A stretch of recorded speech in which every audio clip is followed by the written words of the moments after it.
Assalamualaikum warahmatullahi wabarakatuh.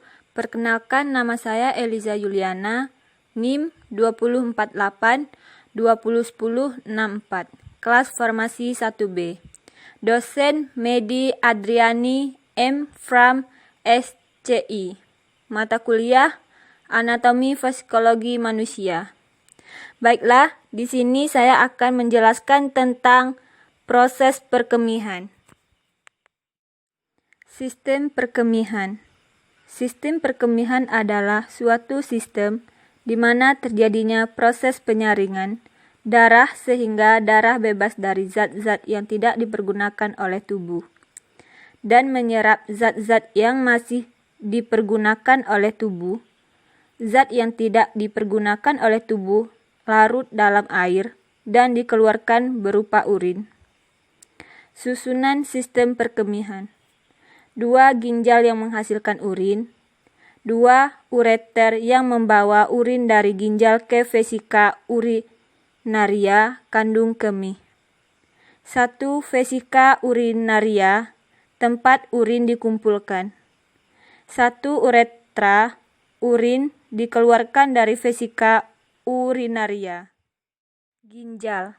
Ginjal adalah organ ekskresi dalam vertebrata yang berfungsi untuk menyaring kotoran, terutama urea, dari darah dan membuangnya bersama dengan air dalam bentuk urin.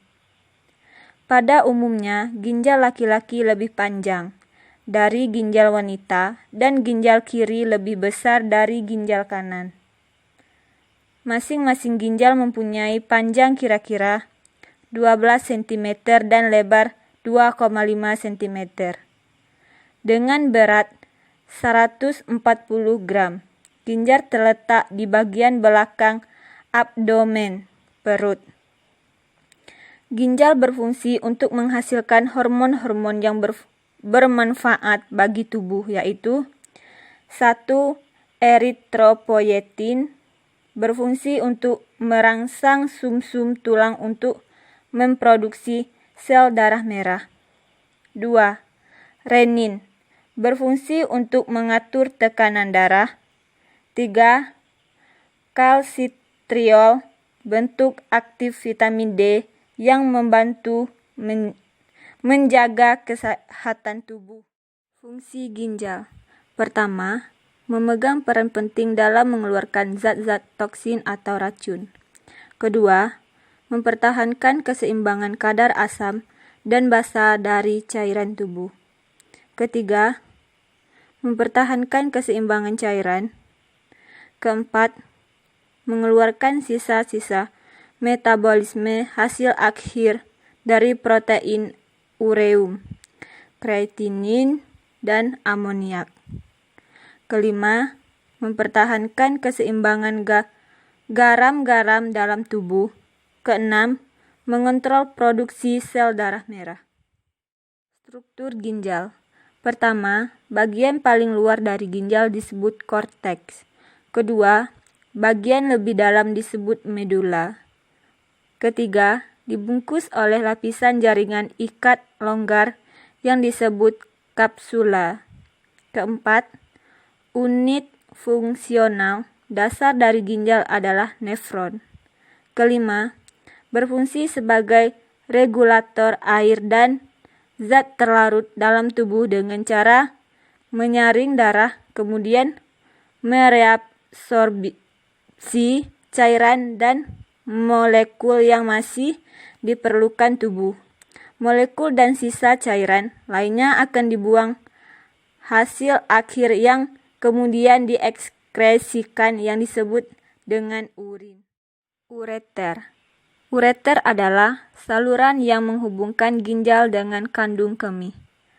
Lapisan dinding ureter terdiri dari 4 bagian. Pertama, lapisan luar, jaringan ikat atau fibrosa.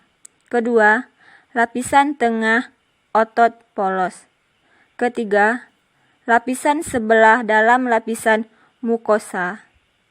Keempat, lapisan dinding ureter terjadi gerakan peristaltik setiap 5 menit sekali, yang mendorong urin melalui ureter. Vesika urinaria. Vesika urinaria atau kandung kemih merupakan kantung berongga yang dapat direnggangkan dan volumenya dapat disesuaikan dengan mengubah status kontraktil otot polos di dindingnya. Fungsi vesika urinaria yaitu 1. Sebagai tempat penyimpanan urin. 2. Mendorong urin keluar dari tubuh. Uretra. Uretra merupakan saluran sempit yang berpangkal pada kandung kemih, yang berfungsi menyalurkan air kemih keluar. Dalam anatomi, uretra adalah saluran yang menghubungkan kandung kemih ke lingkaran luar tubuh. Uretra berfungsi sebagai saluran pembuang baik sistem kemih atau ekskresi dan sistem seksual. Pada pria berfungsi juga dalam sistem reproduksi sebagai saluran pengeluaran air mani. Uretra. Uretra pada wanita. Pada wanita, panjang uretra sekitar 2,5 sampai 4 cm dan terletak di antara klitoris dan pembukaan vagina. Pria memiliki ureter yang lebih panjang dari wanita. Artinya wanita lebih berisiko terkena infeksi kandung kemih atau sistitis dan infeksi saluran kemih. Uretra pada lelaki. Pada lelaki, panjang uretra sekitar 20 cm dan berakhir pada akhir penis. Uretra pada pria dibagi menjadi 4 bagian, di mana sesuai dengan letaknya, yaitu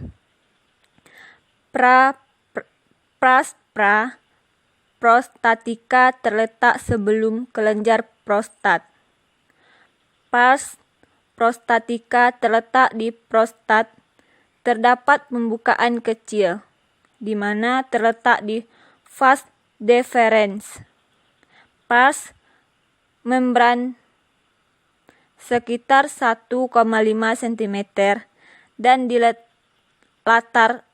latar terdapat kelenjar bulbouretralis. Pars spogiosa sekitar 15 cm dan melintas di corpus spogiosum penis. Urin. Urin adalah cairan sisa hasil metabolisme yang diekskresikan oleh ginjal dan kemudian dikeluarkan dari dalam tubuh. Kandungan urin terdiri dari air dengan bahan terlarut berupa sisa metabolisme atau seperti urea, garam terlarut, dan materi organik, air seni atau urin.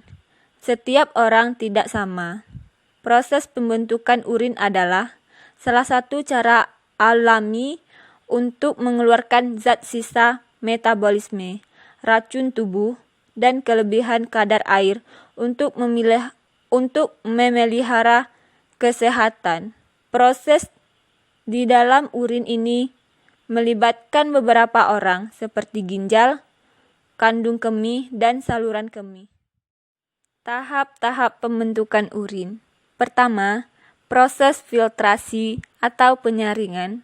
Kedua, proses reabsorpsi atau penyerapan. Ketiga, proses augmentasi atau pembentukan. Ada 3 ciri urin normal. Pertama, rata-rata dalam 1 hari sampai 2 liter, tapi berbeda-beda sesuai dengan jumlah cairan yang masuk. Kedua, warnanya bening, oranye tanpa ada endapan. Ketiga, baunya tajam. Keempat, reaksinya sedikit asam terhadap lakmus dengan pH rata-rata.